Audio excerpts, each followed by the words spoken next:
I know that, you got to know him, obviously, quite well. In your opinion, do you think Donald Trump is capable to run the country? Oh, absolutely. Our country has serious domestic policy issues. We've got serious foreign policy issues. They're all very big business issues, and he's a brilliant businessman. So I think that he would be great at managing it, but he's going to have to get through Hillary Clinton first. So what do you think is the biggest obstacle for him in that regard? I think he's working through that right now. He has to come up with a very strong policy platform so that people can know that not only is he a serious contender, but he's capable of governing at the highest office in the land. He's made some controversial comments about women, let's say, in the last, well, many times, but certainly in the last couple of months, people have taken note of it. What did you think of him when you were on the show? Did you ever experience anything from him that you felt would have been sexist? Well, first of all, you have to remember The Apprentice is entertainment. I did 3 seasons of The Apprentice with Donald Trump. The first season, I did, of course, Celebrity Apprentice, and then I went back for All Stars. It's important to know that when you're in an entertainment environment, you're there to entertain people.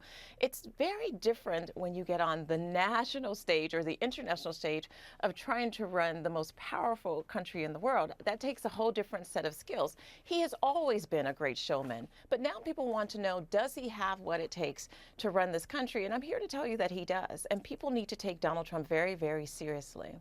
So you say that he has what it takes, but as I understand it, you've told several people you don't know that he doesn't automatically have your vote.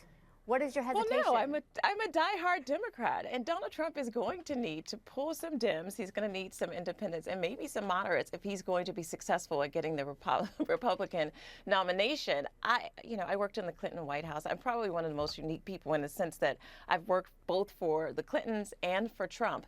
And I will tell you that it would be my greatest wish to see Donald Trump and Hillary Clinton go head to head for the most important position in the world. I was vying to be his apprentice. I'm wondering how he will appeal to the United States to be their president. Well, and I'm wondering, since you said you didn't know for sure if you'd vote for him, what would he have to do to secure your vote? Is there anything he could do to secure your vote as a Republican nominee?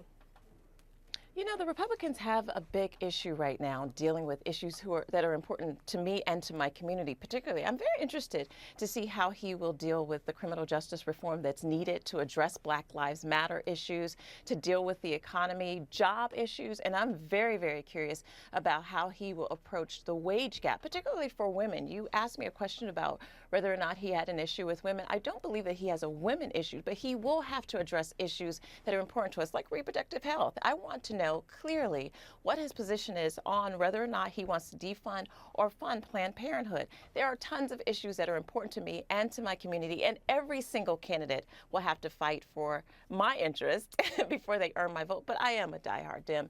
But I'm very curious to see how far Donald Trump will go. So as a diehard Dem, is your hat in Hillary's camp right now? Or is your hat kind of flung in the air and you're trying to decide? My hat, is it flung in the air?